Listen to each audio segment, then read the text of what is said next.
Bro's talking about budgeting while he's got Pro Tools in the background. That's a good point. You want to work on your budget, man? Maybe get Reaper or something. I don't know. There is nothing in the cup, dude. I'm sure that there's nothing in the cup now. And this might be better. Making a living in music. Today, I want to talk about how we can take control over our finances in such an unpredictable career field like the music industry. Before we begin, I want to make it clear that this isn't a get-rich-quick scheme. I'm not claiming to have an abundance of money. I mean, people who get into music to make money, you're out of your fucking mind, dude. Like, I was making music for like 5 years before I saw any money from it, except for the first year. I think like within a year or two, coincidentally, the album that had that dubstep song on it, I actually got like a placement on TV, on like local television. Like, I only made like $200 from it though. Other than that, like, I don't think I made money for like 5 years. And then I started making money off SoundCloud. And then from there, like, I kind of made more money. Nothing monetary that I gained from making this video, not even through AdSense. And the things that I've learned running my business as an audio engineer and a studio owner. Oh yeah, he's only got 2.3K subs, yeah. Took me from maxed out credit cards and skipping meals to having more control over my finances and better understanding the ups and downs of having a business and being an audio engineer. And most importantly, I wish I knew this all 6 years ago when I first started my business and that I didn't have to learn it the hard way, which is why I want to share it with you today. And so, let's talk about the elephant in the room.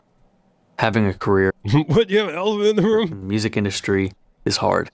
It's different, and you need to approach it differently than your traditional career. Often, even for seasoned mixing engineers, the biggest names out there, they're going to have months of intense work, followed by months of little to no. And that unpredictability is what keeps people away from creating and sustaining a career in the music industry. A great way to solve this is by running ads, but those are pretty unpredictable. You're going to have to find some way to market yourself. Another idea would be to go to shows, local shows in particular, and hand out, I know this sounds annoying, handing out like business cards, you know, with your mixing and mastering services on them or whatever you're doing. Hopefully something related to the event. By understanding unpredictability, we can start to create a career for ourselves, being audio Yeah, it's not coffee, it's a dirty Sprite. engineers or owning Abort? It's only 5 minutes, bro, come on. our own studios.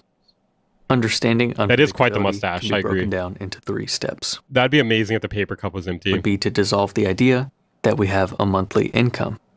The amount of money you bring in each month needs to last you until the next. When I started making music, I was like purely doing it because I loved it.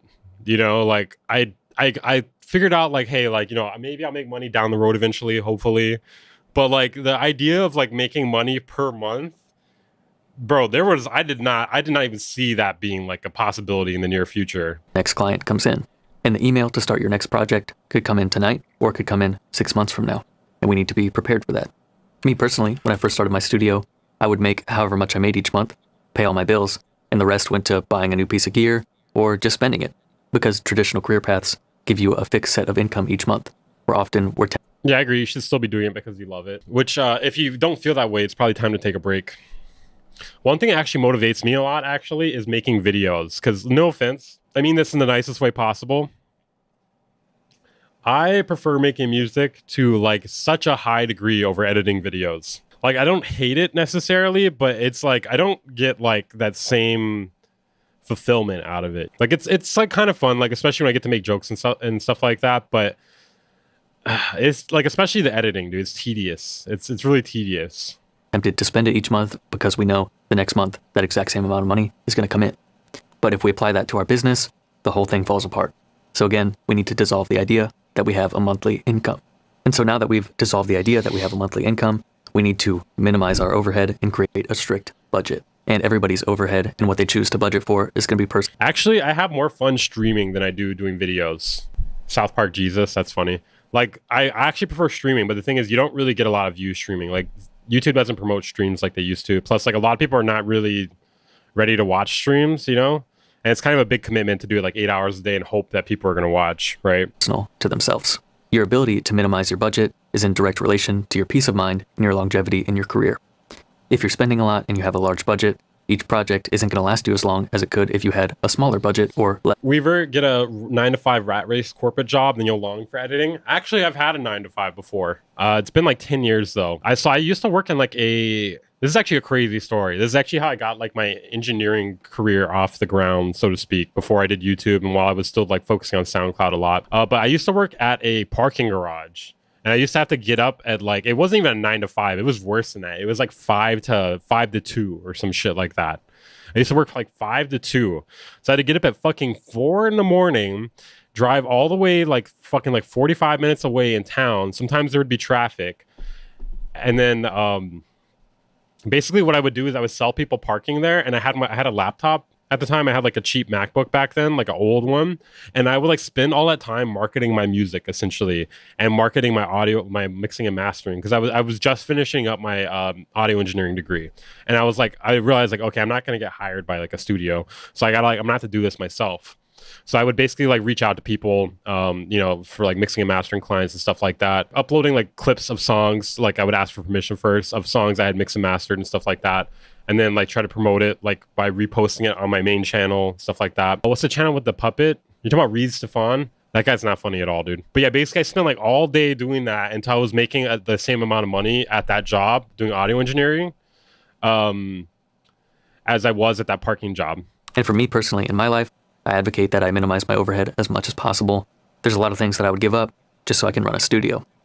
But equally, when you're assessing what is worth it in your... I don't know, bro. You got some small monitors there. I don't know. Did you build those yourself? I don't know, man. I know a man who's got a problem with that. Your budget, what's worth it in your overhead. Make sure to incorporate things that bring you joy in your life. For example, I like to budget that I can get a cup of coffee every morning, go to a nice cafe, and just be with my community. And that brings me a lot of joy. And also, running a studio brings me a lot of joy. And so I make sure I prioritize those things. And there's other things in my life that I choose not to prioritize. Such as heroin. And now that we have dissolved the idea of monthly income, and that we have created a budget for ourselves, we can take those two numbers, take how much money we have, divide it by our budget, and now we can see how long we have until we need our next artist or client to come in. While this is all good information, I think it's also really important to focus on marketing and making sure you get a consistent flow of clients. Like he said, it may be inconsistent, but you can try to combat that and make it more consistent. Now, we don't know if it's the empty cup or not, guys. And through disciplining ourselves and creating that budget, we're able to create predictability out of a career that's often seen as pretty unpredictable. Built-in pop filter. Next, I want to talk about something I'm still working on, but that has had such a profound effect on how I budget that I wanted to share that with you today. And that is creating sustainability through the 10% rule.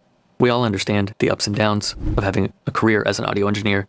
And often, months will the cup is for e-begging. I'll put a graph on the screen. What do I do with my hands? I don't know how this year, and you'll see that some months fluctuate by 50%.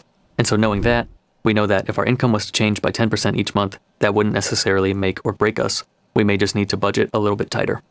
And so we take that 10%. What's the next studio upgrade? I've been upgrading the audio in my car lately because I had I bought like a cheap aftermarket radio or stereo in my car, and it fucking blew out. But I had to go with like 2 or 3 months without listening to music in my car. You know how fucked that is? It's fucked, dude. It'll make you like really appreciate it. It'll make you really appreciate having music. No, I don't listen to the radio. My daughter does though. Everything we make, and we stash that away somewhere, preferably for me, somewhere that I don't see it. When we take that 10% off the top, we're able to start building a savings account, an account that we can use to buy gear separate from our operating account where all of our expenses and overhead comes out of. Because for me personally, when I see money stack up in the operating account, it gets pretty tempting to want to buy a new piece of gear, when in reality, if I just let it sit there, that's months of peace of mind that I have. And so through taking that 10% off the top of everything I make, I have to upgrade the computer. What's it been, 2 weeks or something? Yeah, it's probably time to upgrade the computer. Make sure you cut down your plugins though beforehand. Stashing it away in a separate bank account that I don't really see, I'm starting to build a emergency fund and then eventually a fund for buying new equipment that is completely separate from my operating expenses. And so when we're budgeting and we're able to make the gigs we get last for months, and then we're taking that 10%. Bro, this video is crazy, dude. Like, not because it's got crazy information or anything, but this is the first 6-minute video I've ever watched that felt like an hour. Off and stashing it away where we don't really see it and we don't necessarily feel it coming out of our bank accounts, we're able to create 2 layers of predictability. Bro's talking about budgeting while he's got Pro Tools in the background. That's a good point. You want to work on your budget, man? Maybe get Reaper or something. I don't know. Again, out of something that's perceived as unpredictable and unsustainable, and we're able to create a nice comfort zone when we're running our business. And the less you're worried about paying your rent the better you can run your business. There is nothing in the cup, dude. I'm sure that there's nothing in the cup now. Like he just kind of dipped it towards it, and like you can't really see anything in it. Like if there's anything in that cup, it's like 10% full probably. The more time you can just think about the thing that you love in the first place, and that's I'm gonna follow the advice here. Knobs, compressing drums, and making great mixes. Thank you all for tuning in to another video. If you want to support the channel, he just put it down. He put it down. Okay, well I'm not gonna put it down. You can subscribe. We've also got shirts for sale linked in our bio. And with these shirts, it's really important to me that I was able to offer you guys a high quality shirt at a great price. So okay, I'm gonna do my own shilling here. Is there anybody who's good at designing shirts? Because I have some ideas for shirts and I need somebody to make them because I don't have the time. I can do it myself, but I genuinely do not have the time. I need somebody skilled. I got some ideas. I missed the cup too.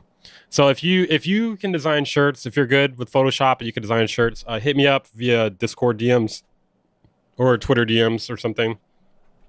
I will pay. I don't make any money off of them. It's purely just if you want to support the channel with a shirt that I really... How are you supporting the channel if you don't make money off it? Dude, I'm not going to buy a Weaver shirt. Oh, you will if it looks fucking good. How are you supporting the channel if it doesn't make any money? It doesn't make any sense. What do you mean? Like, how does that make any sense? Unless you're talking about like the hourly cost it would take you to film a video that you're not spending on audio engineering and then it's paying for that or something. But then in that case, you are making money, you know?